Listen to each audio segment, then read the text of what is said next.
Um, Good day, good evening, everyone. Depends on your time zone. Um, my name is Enes. I'm a volunteer for the Northern Justice Watch, and we'll be moderating today's panel. We will begin with our introduction, and just before that, I would like to remind everyone that we have a question and answer feature on your Zoom screens where you can submit your questions either with your name or anonymously, and then we will give the panelists the opportunity to answer them at the end of each session. Northern Justice Watch is a Toronto-based human rights organization, which has members across Canada.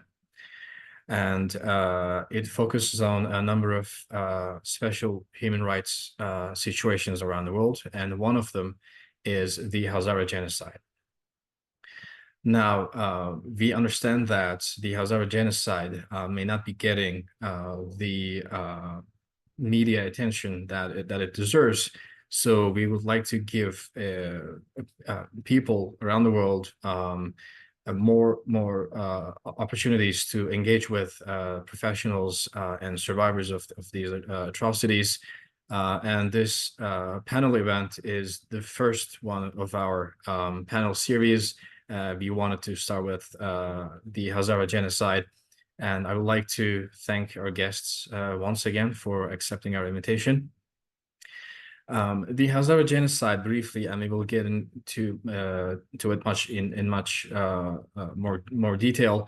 The Hazara Genocide is the ongoing persecution against the Hazara minority, especially in Afghanistan, and this persecution has been going on over a century.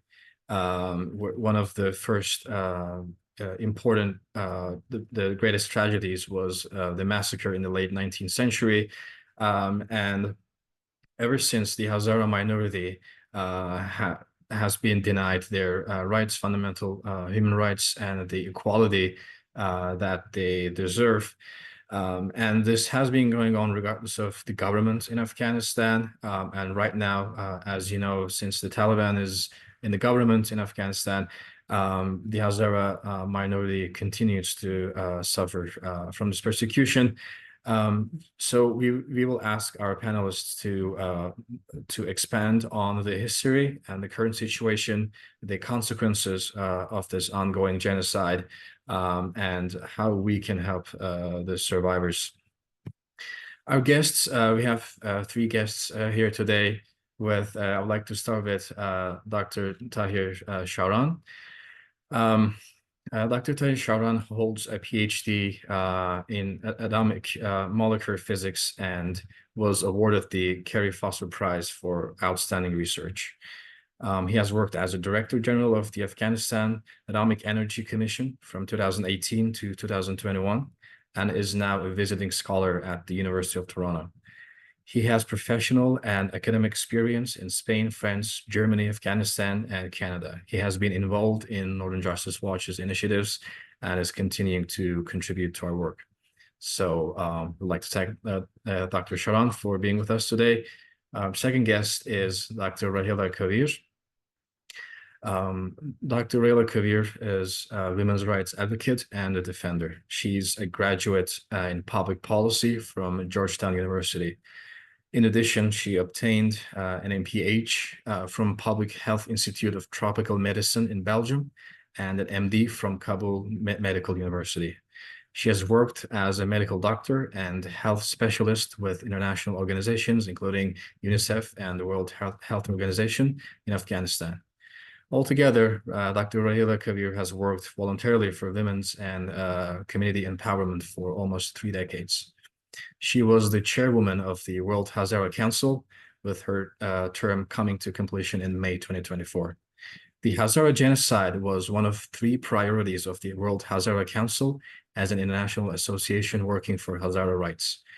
The prevention and recognition of the Hazara Genocide is a long journey that she, along with a committed and dedicated team, have undertaken.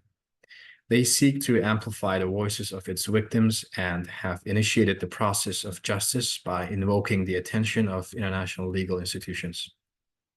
Welcome, Dr. Rahela Kabir. Thanks for joining us today again. And our third guest is Dr. Dawood Akça. He is an assistant professor in criminology at Lakehead University. He has extensive experience in law enforcement and the academia.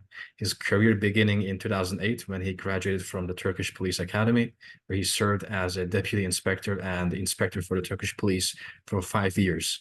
He holds a PhD in forensic psychology. He's one of our key members here at the Northern Justice Watch. Dr. Dawood Akça, welcome and thanks for joining us today.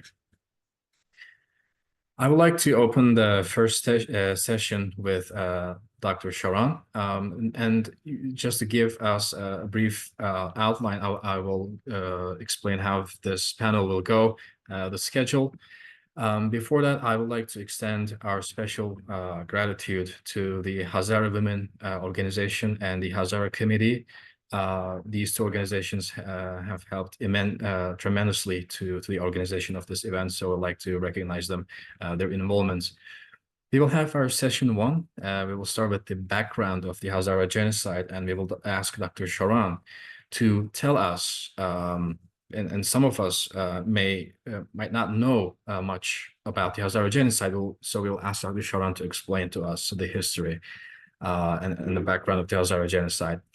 Our session two will be the Hazara Genocide's phases. So we'll go into more detail and then we'll be focusing on the current situation and the consequences of the Hazara Genocide and the Hazara people.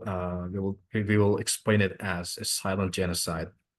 In between sessions, we will have Q&A sessions and breaks. After another break, we will go into our third session, where we will be explaining, our members will explain how the Northern Justice Watch can help navigate the legal and psychological challenges of the genocide. So how we can help the survivors of the Hazara Genocide as the Northern Justice Watch. And there are three members of our legal team and the victim support team will explain how we can help as the NJW. And then we will end with data collection and survey, where also Dr. Akça, Dawood Akça will mention how to scientifically research the Hazara Genocide, how we can help in a scientific manner. We will end with another Q&A session, and that'll be it. So I will give the mic to Dr. Sharan, and please explain to us what the Hazara Genocide is, when it began, what were the key important events, and any detail you would like to include in this approximately 45 minutes that you will have. Please feel free to begin. Thank you.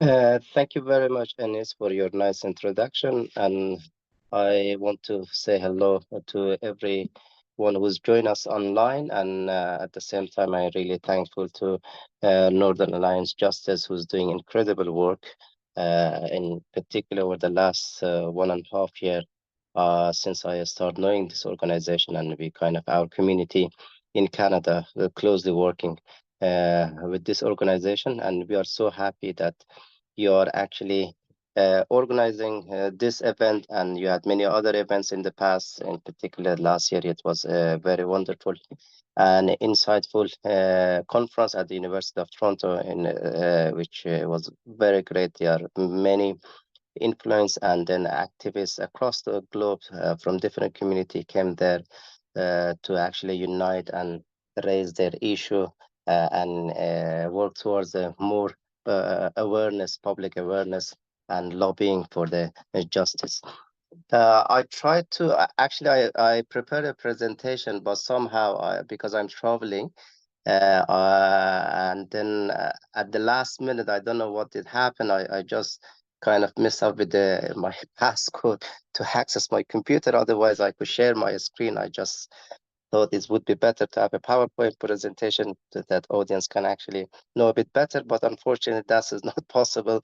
I tried to go through as much as I can to remember this stuff by not having access to my computer and just having access to mobile to talk to you. That's unfortunate from my end. But anyway, I just start to explain how is the situation with the Hazaras. Particularly, I start with the Afghanistan. Afghanistan is ethnically really diverse community. We don't have any minority or majority group in Afghanistan, and I think because we don't have any official statistic, although there are many different ethnic groups claiming to be the majority, but what is actually is clear that this is a minority countries, and then within this minority group countries, we have different ethnic group, and then the more predominant groups are Pashtun, Tajik, Hazara, and Uzbeks. And apart from that, we have more than 14 smaller ethnic groups, which is actually they have a much less population, but the first four as they has the highest population. And religiously, probably almost 90% of the people in Afghanistan are Muslim. The majority are the Sunni Muslim, and we have some Shia, we have Shia, Hanafi, and Ismaili as well in the country. And we have a smaller group like Hindus and Baha'is and Christian, Jewish, and even some non-believer in Afghanistan. And then the Hazara actually is a distinct ethnic religious group in Afghanistan, which historically they have been persecuted on both ethnic and religious grounds. And they live primarily in Afghanistan, and then have a huge number of population in Pakistan and Iran as well. In Pakistan and Iran, we have two groups of Hazara living there. Some of them they migrated almost 130 years ago during the mass killing of Hazaras, which I come back to that, and they are now the Pakistani or Iranian citizen. And then on the top, we have some other Hazara refugees, which actually migrated or they moved to Iran and Pakistan over the conflict which we had over the last 40 years. And this is about the Hazaras in the region. And then we have also Hazara living in the Western countries, in particular in the last 20 years. We have a significant number of Hazara living in Western countries, including Europe, North America, and Australia. And we are thinking approximately, probably we have almost 500,000 of Hazara living in these countries in Western one. And then there is no any official statistic on the population of the Hazaras, but what we believe and that almost 12 to 10 to 13 million Hazara living in Afghanistan, and their population between 20 to 30 million, 20 to 30% of the total population of the Afghanistan. And the Hazaras ethnically, they consider them to be part of having a Turkic background from Central Asia. That's if you go 2000, more than 2,200 years back. And then their language actually is a big debate about their original of the Hazaras, but that's for sure that a lot of they have a lot of a strong Central Asian component in terms of their in their ethnicities. And their language is Dari or Persian, which is the language they speak. But within this Dari, they have a specific dialect called Hazarikis. And within the Hazariki, we have a lot of relatively high portion of Turkic and Mongolian vocabulary. The Hazaras actually mainly living in a central part of the Afghanistan, which we call it Hazarajat. The center of part of Afghanistan is very high mountain area. It's around 1,800 meters above the sea level. It's a very cold area. In the historically, the Hazarajat was very huge, but over the centuries and over the time, in particular in last 200 years, it start to shrinking, and because of all this mass killing and genocide and atrocity, most of the Hazaras actually moved to the highland in terms of to make sure that they survives. And also we have a Hazaras living in a big cities in Kabul, in particular in West Kabul is populated by Hazara communities. Probably 30% of population of Kabul are Hazaras. And we have a significant number of Hazara living in Mazar Sharif, which is another big city in the country, and Herat and Ghazni. But apart from these big cities, we have also Hazara living in Kandahar, Zabul, Helmand in the south. And we have a significant number of Hazara, in particular Sunni Ismaili Hazara, living in northern province like Takhar, Badakhshan, Baghlan, Kunduz, and Badghis, this area. And as the question you asked, the Hazara, particularly over the last 130 years, have been actually experiencing unfortunate genocide and mass killing, massacre several times for the purpose of ethnic cleansing. The first, atrocity and mass killing occurs, which was the biggest one, which has a huge impact on Hazara community. It happened in the late 20th century, between 1880 to 1900, when Abir Abdurrahman Khan, the king of at that time, wanted to actually have this make the state building. They had a campaign of the state building, and to have his policy is involve a brutal policy toward them. Anyone actually were against him, and they killed many people across the country. But when it comes to Hazara community, they actually use the fatwa, religious fatwa, against the Hazara, and they call for holy war against the Hazara, and as a result, nearly 60% of Hazara population was massacred at that time, and thousands, tens of thousands of Hazara were sold into slavery, and then the Hazara actually forced to migrate, and the Hazara geography really reshaped after this incident. For example, according to official recorded history by Siraj al-Tawarikh, approximately 400,000 Hazara family were displaced, within which 85% of them lose their life or become slaves at that time. And since then, the Hazara was endured a century of systematic human rights deprivation, including life, dignity, religion, culture, education, and employment rights. And often the Hazara ethnic group try to actually hide their ethnicity when it comes to the government record. But by the end of the 70s, during the end of the Zahir Khan king, and then the early of the communist era, which is 1970s, the Hazara at that time, I'll just give an example. For example, for that time, across the Hazarajat and among the Hazara community, we just had 5 high schools. In the second or the third biggest population in the country, they just had 5 high school across the country. You see how was the situation.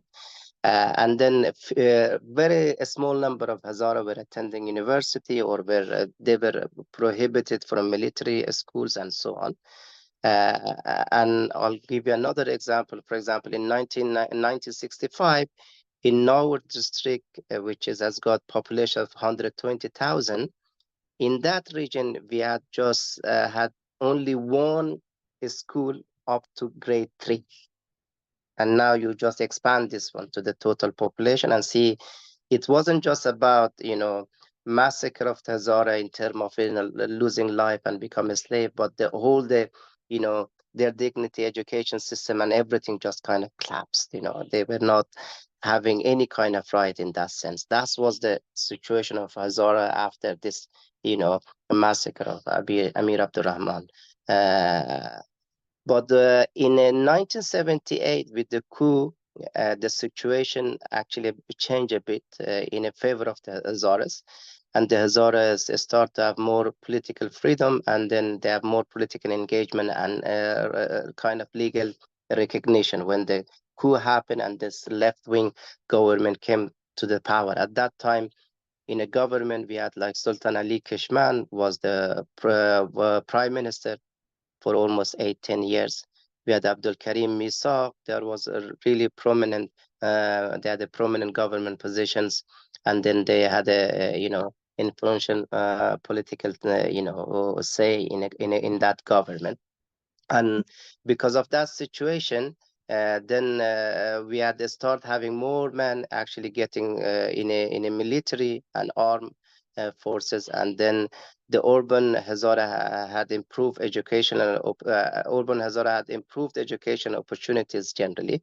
But despite that good opportunity in central part, in a big city, it's in particular Kabul, but the central part, which we call it Hazarajat, we had still had a conflict, and then the education wasn't actually an opportunity for many kids because there was a war, conflict, and people are actually because of the situation, a lot of them were against the government because they were actually fighting against the invasion of Soviet Union.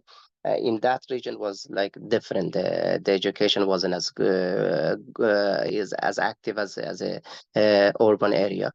But then a lot of Hazaras, because of the war, left Afghanistan and went to neighboring country. In particular, a big number of them went to Iran because of their language and religion tie. And then that people had more opportunities, this refugee, to have education. And a lot of people right now back in Afghanistan who somehow they were actually had a chance to go to school during that time when they were refugee in Iran and in Pakistan.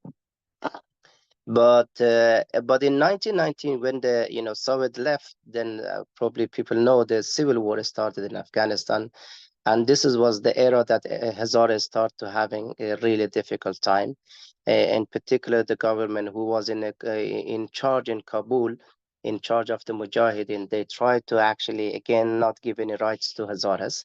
And then this was the reason that the Hazara was resist against him. They said, okay, if we call it jihad, we also fight against Soviet Union. And why, when we took the power, we shouldn't have any say. We shouldn't have the political participation. And that's why it was a huge resistance in Kabul in almost nearly 3 years. But unfortunately, during that time, Hazaras actually experienced almost nearly 10 mass killing, including in Mazar-e-Sharif, Afshar in Kabul, which happened in 1976. And then we had the Mazar-e-Sharif massacres, which nearly 10,000 Hazara were killed within a week when the Taliban took the city in Mazar-e-Sharif. And then they start massacring our people in Bamyan, which is the main city for Hazara in central part of Afghanistan, and Yakaulang and the central part. And Hazara has really had a difficult situation. The educational system is collapsed, and they were put a starvation on Hazara. The main route was to Hazara was kind of closed. People are very in very horrible situation in 2002, and many were killed because of the not having access to food or anything at that time. But then the Taliban, additionally, they destroyed the Buddha statues, which is symbolize his history of Hazaras. That is the Buddha statues, the biggest Buddha, standing Buddha in the human history, was two of them in Bamyan, 55-meter high, in the cliff of the mountain. That was destroyed by Taliban to actually to really destroy every cultural heritage we had in Afghanistan, to show that we are not from this country, we are, from elsewhere, and then we don't have right to live in this country. And for example, in Mazar-e-Sharif, they were clearly writing with the blood of the Hazaras on the wall that the Uzbek should go to Uzbekistan, the Tajik should go to Tajikistan, and the Hazaras should go to the graveyard. That was the option for Hazaras. And myself was among those refugees when I was very young at that time. I escaped Mazar-e-Sharif, and I actually flew all the way to UK, where I did my study and I settled before going back to Afghanistan and coming to Canada. And many other people had the similar experience at that time.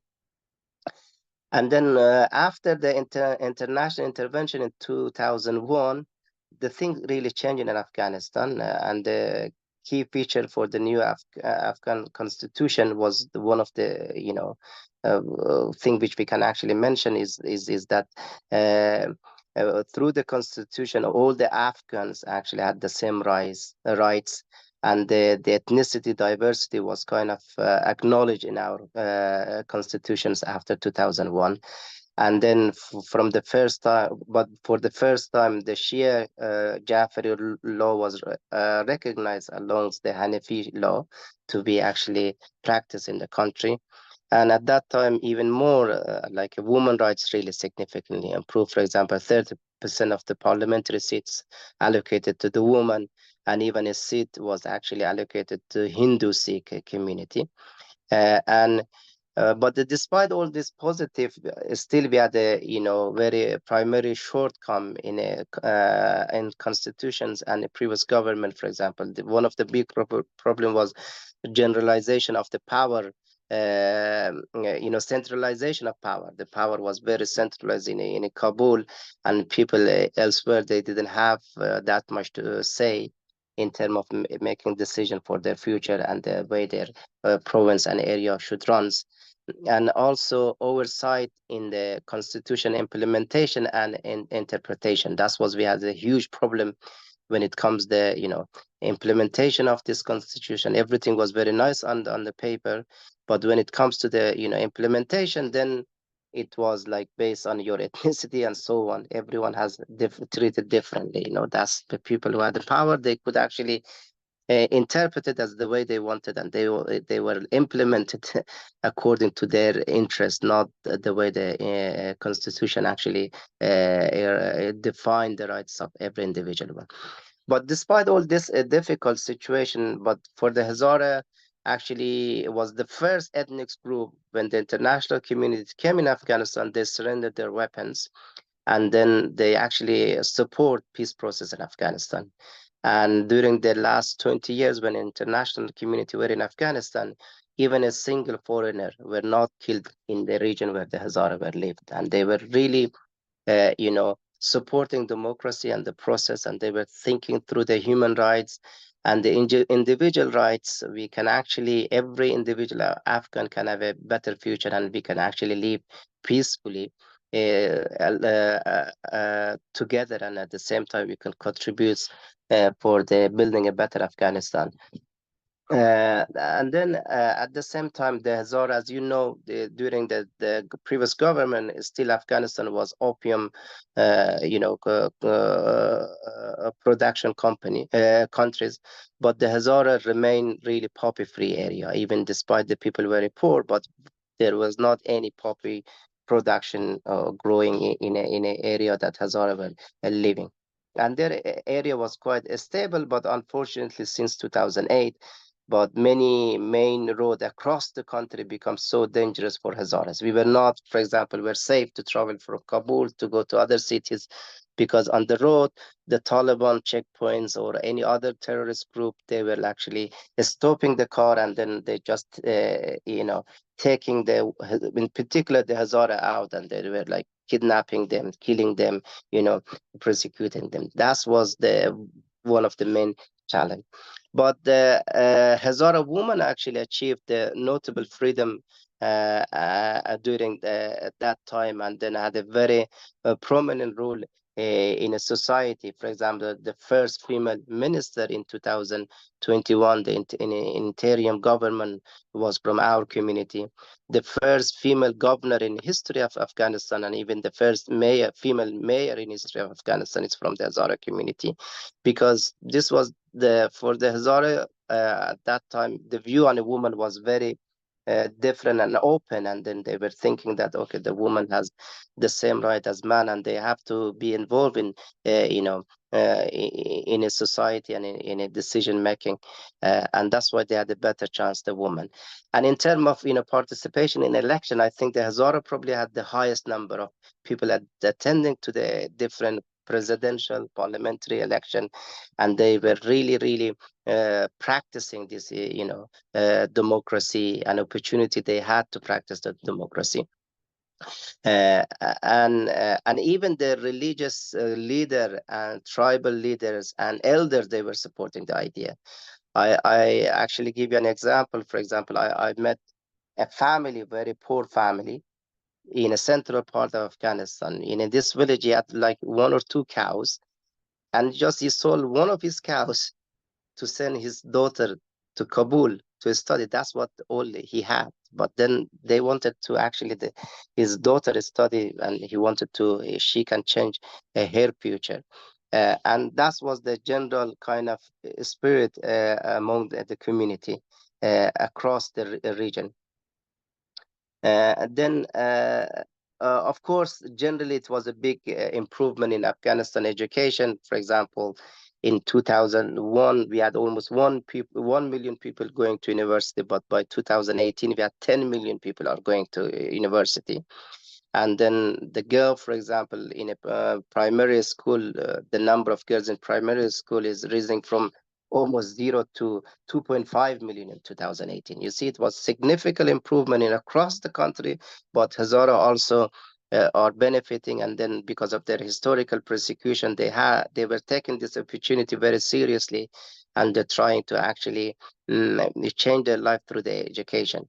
And that was the general, situation. But despite all this, for example, in 2018, we had around 380,000 students enrolled in higher education. And it was like, it was 2020, just was 26,000 in 2003. And suddenly in 2018, within 15 years, the number from 26 become 380,000.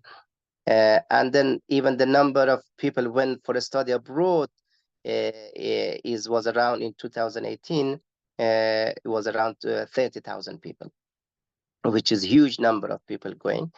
And and uh, and unfortunately, when it comes to the studying abroad, because of all this again systematic kind of discrimination, not written one, but systematically existing against the Hazaras, the number of the Hazara who had the opportunity to go to abroad for a study, it was very small compared the number they are going to school, they are actually finishing university.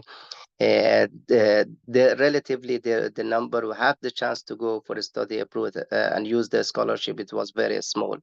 And also the number of people was attending to university, having a job after finishing university was very tiny compared to our populations, and that was very big challenges. I remember when I was Kabul, one of the big challenges people had from our community, they were coming to me and talking, and there are many of them, they were complaining that, okay, they went through the recruitment process, everything is, they passed the exam, everything, and then they're supposed to get the job, but now there is a restriction. Either the minister doesn't sign, or there is some other issue. They don't let them to actually be there. And that was one of the biggest struggle we had, that we didn't have the right number of representatives within the country. But at the same time, there was a problem with the development. A lot of development project was not going to our area, despite that our area was the most peaceful and safe place in the country. But all the international aids going to the more conflict area, and the excuse was that, okay, we need, because these people, we need to pay them more, give them more aids, they might stop, violent. And that's through that policy and excuse, they were exclusive the Hazara community from receiving international aid and national development aids as well. And this was the area which we had more difficulty. And then some of for example, even despite all this difficult situation, the average of the girl going to school in a country was 35%, but among Hazara, it was nearly 45%.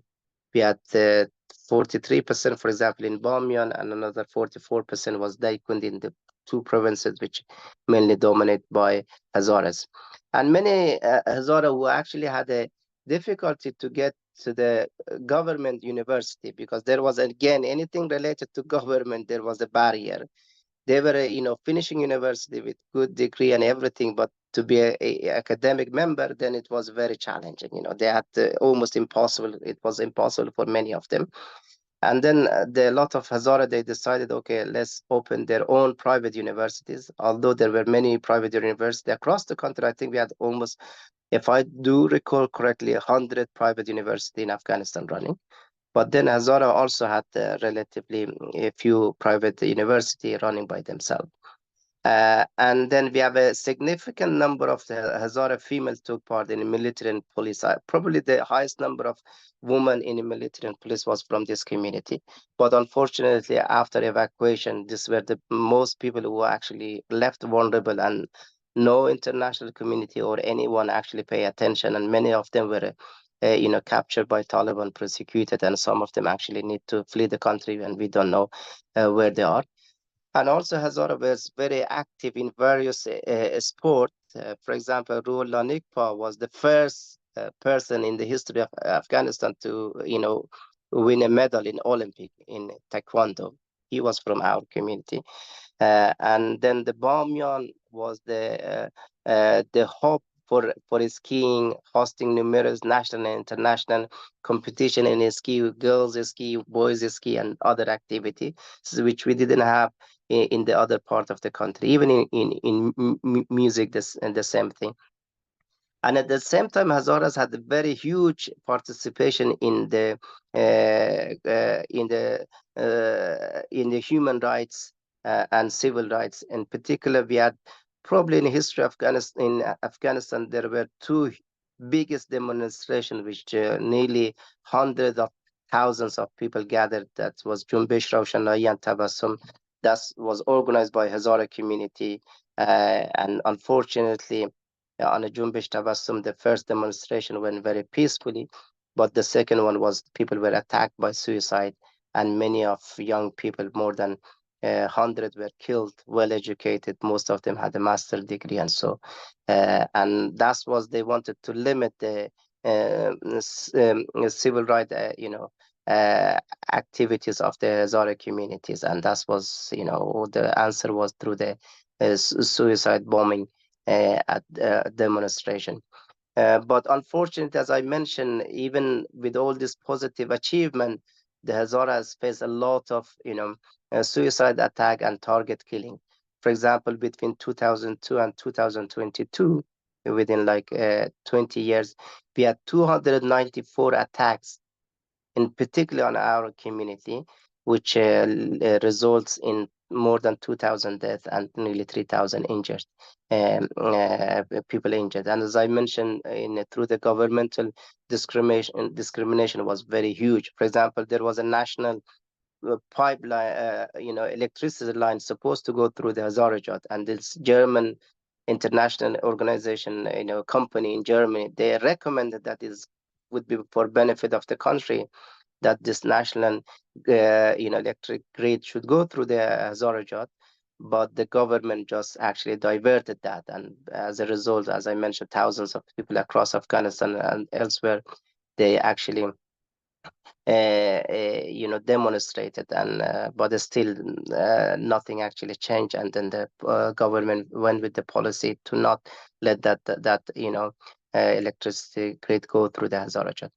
But once that if we come back to the current situation, as you know, the Taliban really suffered last time when the Hazaras suffered a lot when in 1998 the Taliban came into the power, and during that 20 years also, many Hazara were killed through the Taliban attacks or other groups which had an affiliation with Taliban. But the problem is a lot of time with the Hazaras, no one actually take responsibility for any suicide they commit. And then if there is something that is horrible, in particular, there were actually killing people in a maternity, hospital, educational center, and so on. No one wanted to take responsibility, but sometimes what they call it Daesh was taking responsibility, which a lot of time we don't know who's this Daesh, because most of them, they had somehow directly, indirectly had an affiliation with Taliban. But right now there are two challenges in Afghanistan. One of them probably is the Hazara genocide, which is actually ongoing kind of situation, because we are this community facing, mass migration and forced displacement. One thing, there are a lot of, false documentation the government making with the help of, the Taliban, especially under the name of the Kuchi or nomads. And through that forced documentation, they actually forcing people to leave their lands. We have, for example, in 2022, 2022, if I 21 or 2021 or 2022, it was few thousand of the Hazara community was actually removed forcefully from one district. And there are many other examples across the country that these people are facing that problem. Although the Tajik and Uzbek and Turkmen also facing kind of, forced displacement, but, relative to Hazara probably is, is more, this is more challenging issue for the Hazaras. And of course, then since the Taliban came to power, the number of the Hazara were working in the government, which before was also not that many, significantly decreased, and many of them actually was fired. And at the ministerial level or anything, we don't have a single Hazara right now within the government. That's another thing.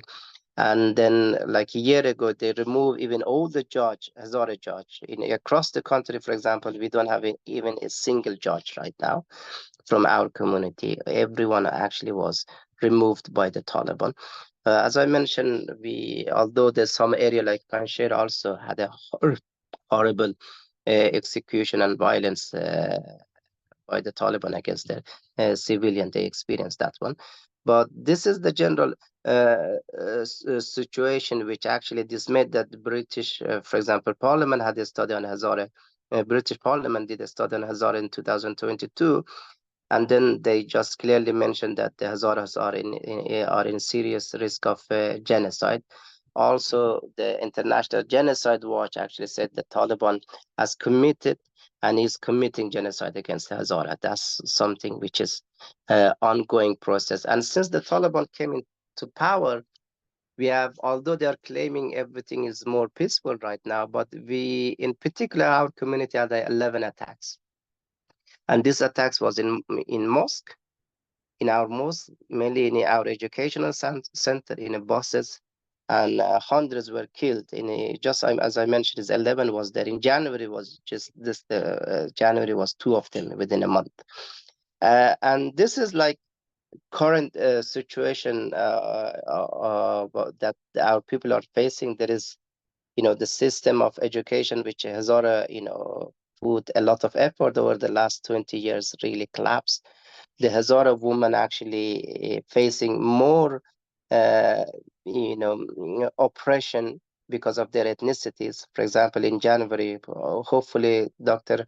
Kabir will talk a bit more about it. In January this year, the Taliban started arbitrarily arresting hundreds of Hazara women, and then they did a lot of, harassment and torturing and so on. And some of them, unfortunately, which some of them I'm in contact with their family, they committed suicide after they released. And I actually indirectly we are learning, because we don't have enough access to the data. People which is on the ground, they are really afraid to speak openly. But we know, at least from my sources, I know that there are, they have a prison in the west part of Kabul as well. There are a lot of children actually, they are in prison for no reason, because of, mainly what is related to their ethnicity. I think with that, I might end my discussion. If the other people has got some question, I would be more than happy to answer. But unfortunately, as I'm traveling, I'm not in a country. I can't stay that long. But probably I just mention few recommendation and summary, and then I'll listen to I will come to any question people have.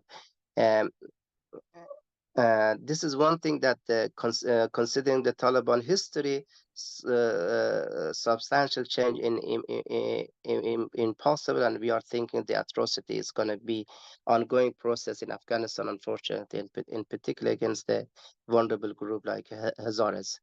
And at this stage, I think it's very important that the Afghan advocating for human rights, especially women's journalists and minority group, they should actually unite, and they raise their voice.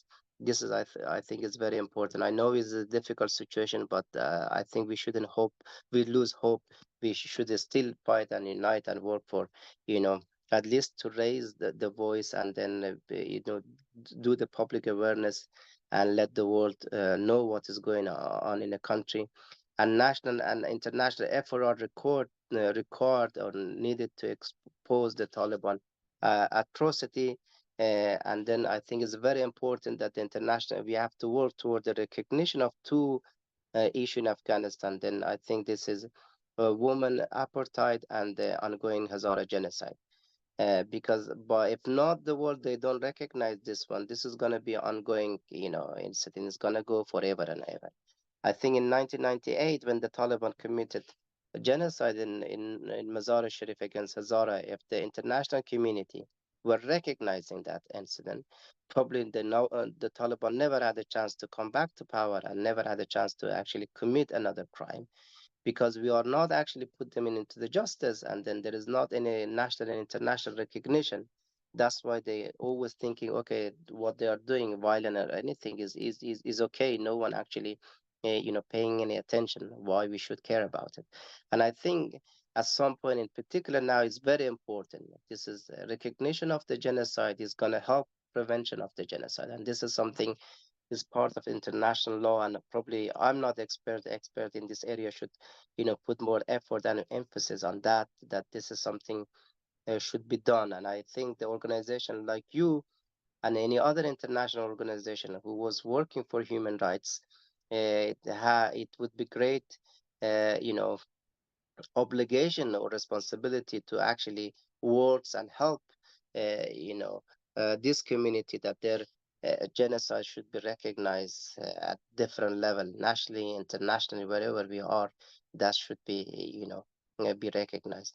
And the last point, to string our unified voice in exposing the Taliban atrocity, we need to develop a comprehensive strategy and inclusive task force, that every individual who really think that human rights is important, is not for a particular ethnic group, but for everyone, as a national level or international level, we need to unite and really having a task force. And probably this is something, because this Northern Justin actually focusing on Afghanistan, probably that might actually, the expertise in this area might help also contribute towards developing this national strategy and more comprehensive strategy. With that, I finish, and thank you very much for your attention.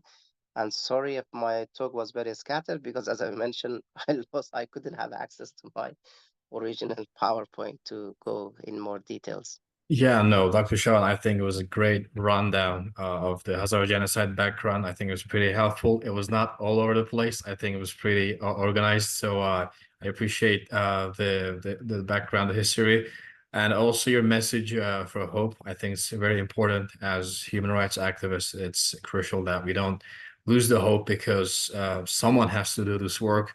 If we lose hope, who's going to speak up for the victims? Right. So at that, we have, by the way, you can't see it, but we have close to 60 participants right now who are watching us. And we have something like 5 questions.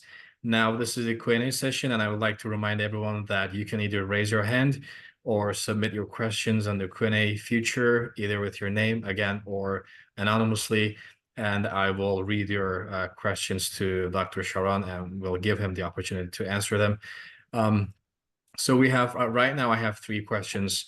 The first one is from an anonymous attendee.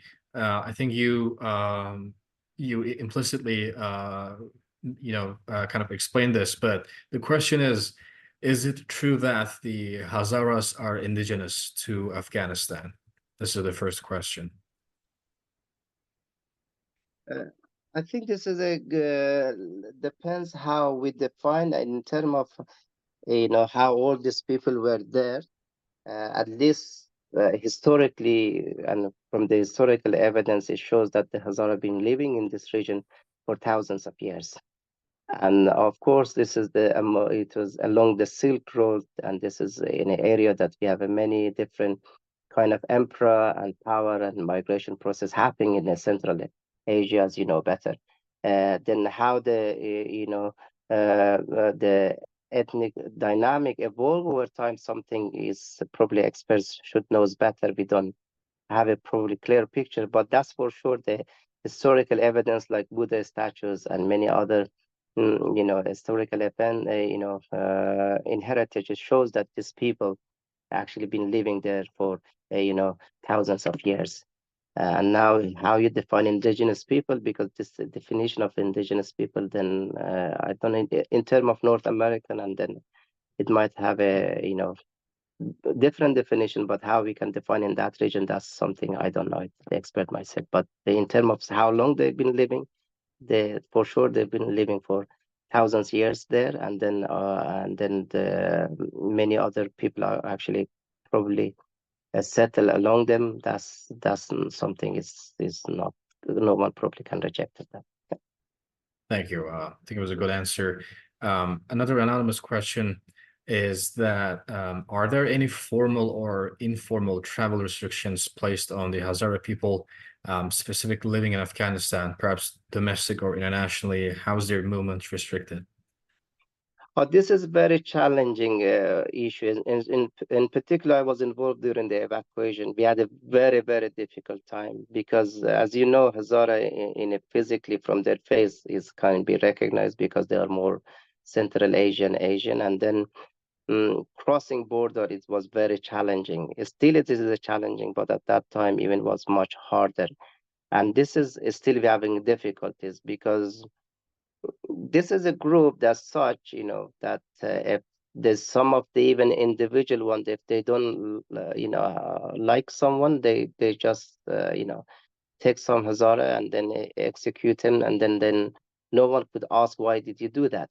That's why traveling is very challenging for our community across the country, but is not easy compared to other. I'll give you another example, not the traveling. For example, since the collapse of government, a lot of people from other ethnic groups, especially from South, they moved back from Western country to Kabul, to Afghanistan. They work there. I know some of my friends, they moved back to Afghanistan. For them, is not a problem, although they were like in our side in terms of accepting only democratic value, living in the Western countries and so on. But for them, it's not challenging to actually go back and even work there. But for us, this is very challenging. In particular, for example, nowadays, a lot of our people are facing difficulty to losing their house in Kabul because the Taliban in Kabul, in Bamyan, they're coming after these people and saying, okay, for last 20 years, for example, you haven't paid your tax. Who's going to prove it that they haven't paid or not? But then you can ask the question, what about the people on the other side? If they did they pay a special tax that we haven't done it? But this is the thing we are facing. There are a lot of extra taxation on our community, which the other people they are not paying.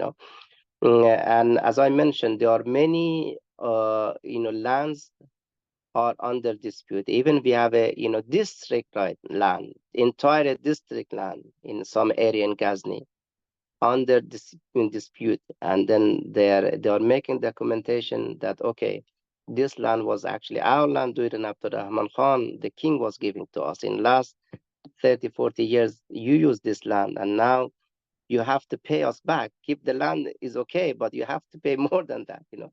And this is the situation people are facing. On the top of this traveling restriction, I wanted to add this one because I think I forgot during the my talk to mention, and in terms of this forced displacement and how, because the genocide we are having in 1998, it was very obvious in a way that you could see the number of people get killed. At least people were seeing that someone killing. But now they are doing in a more clever way.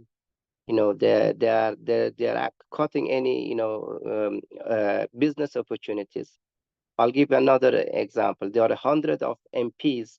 Many of them, they have a land and everything. They don't have a problem. But one of our MPs who had a business or whatever, all of his property were confiscated. There are many examples. I'll just give you one or two examples. And this is like the general situation.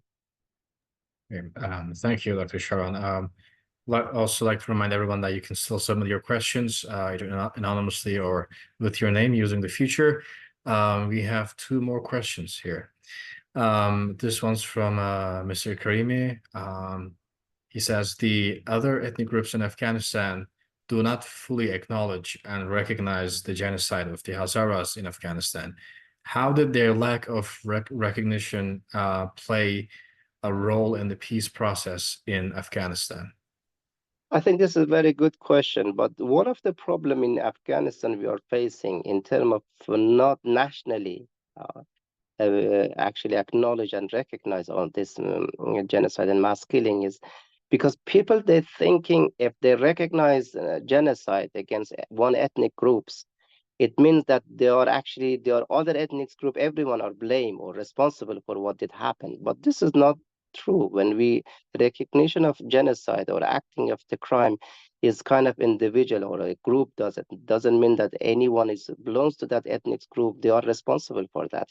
People who's responsible, they have to, you know, pay price for that what they committed. And I think this is because of lack of education and then understanding. People they thinking if we actually recognizing the Hazara genocide, probably this is going to be a special kind of or privilege for the Hazaras that they are actually will be deprived from it.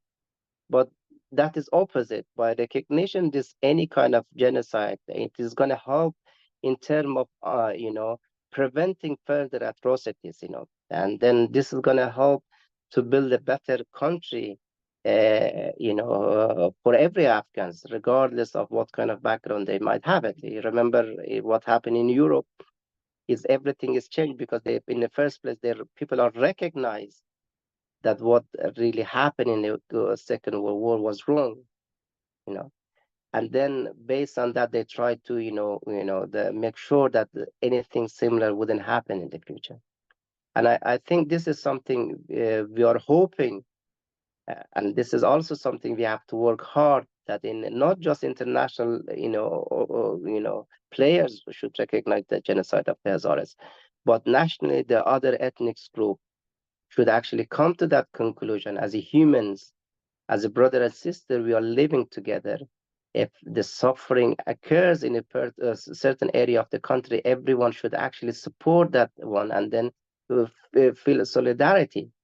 This is, is in the right direction, is a base of human rights. And this is something we have to acknowledge and do it. And I hope one day we have more people, although during this campaign over the last three years, many people from other ethnic groups, they came across, they just acknowledge what is going on as far as genocide. But still the number is very tiny. We need more people to come forward to support this campaign and to actually acknowledge that this community, nothing has done to harm other community. What they want their dignity and rights at the same as the right of others. They don't want anything extra. We want equality. We want everyone as a citizen should have the same rights, no matter so. And recognition of this genocide doesn't mean we want to actually punish any ethnic group or anything. We wanted to make sure that no one not in an Afghanistan, in a region, want to have that kind of experience. I actually put a bit further because in that region we have a lot of conflict in neighboring countries, and this ethnic diversity and conflict is huge. And I think recognition of the Hazara genocide will help the region in the long term for establishing a better human rights institution in their countries, and make the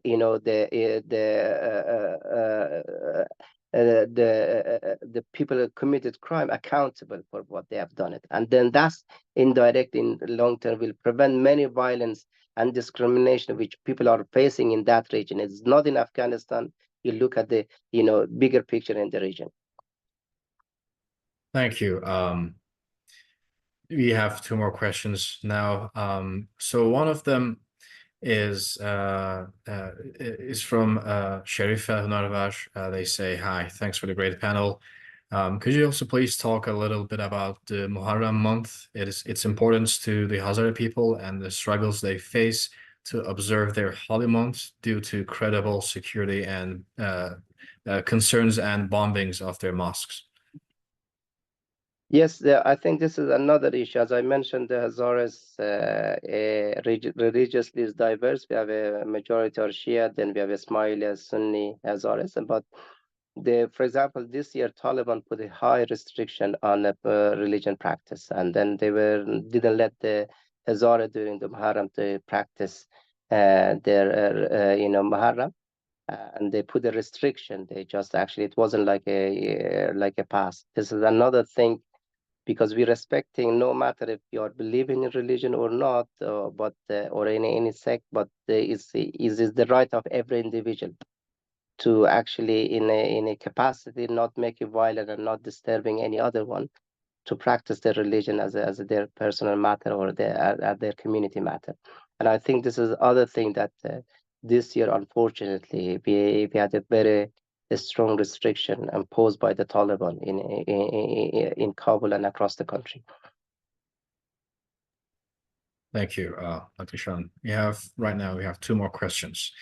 So this first one, I understand that the individual who asked this question sounds like they're a part of the Hazara community. They say, I want to know why we call Hazaras a minority. I think we have a good population in Afghanistan, regardless of the massacre and genocide that have happened to us. As I mentioned at the beginning of my talk, in Afghanistan is a country of minority. There is no ethnic group as a majority. That's what I was clearly mentioning at the beginning, because no one can make it 50 plus something.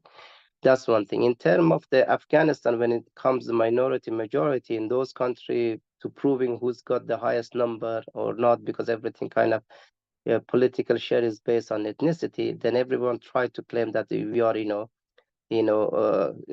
lived in this country longer than anyone else. We are actually having more population. That's in that concept. But when we call in a because this is a question I was asking also from the experts in the West, that ethnically, okay, everyone is minority, but when we actually advocate for Hazaras, a lot of time we use this minority idea. Is that right, wrong? What is your opinion?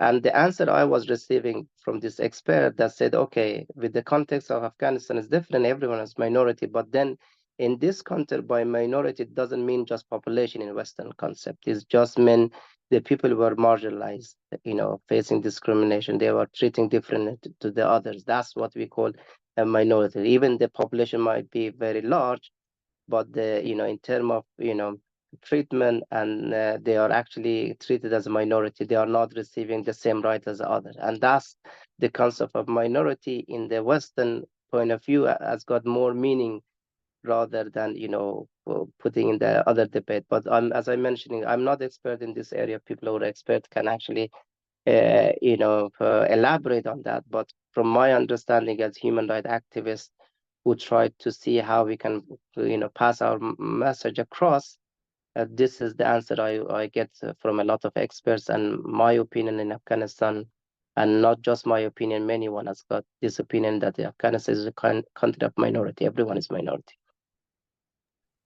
Thank you. So we have maybe a couple minutes left. So because depending on how long the answers will be, we can take one or two other questions. We have one more here. This is from Shekiba.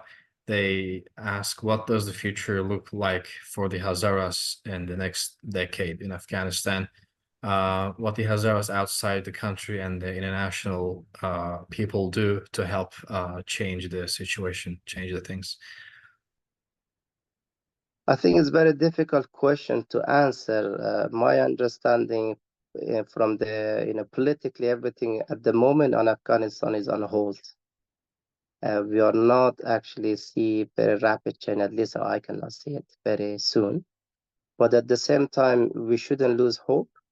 We should actually try our best in Afghanistan. Outside of Afghanistan, we have to do what we think it should be the right, especially for the people who managed to escape the country. They're living in a Western country. My advice would be, first of all, to concentrate on their education, and then they're developing their skills, try to use the opportunity they have in this country, make themselves to become powerful in a sense. At the same time, don't forget to do human rights activities, and then try to be the voice of the people in Afghanistan. and at the same time try to, probably we cannot do a lot, but at least if every individual actually contribute, we could help some people back there. Let's see how we can, for example, if a girl back in Afghanistan need education help, how we can actually, as a person and on our personal capacity, how we can help. We shouldn't actually, hesitate to help them if something we could do. And then I'm sure in Afghanistan things is going to change.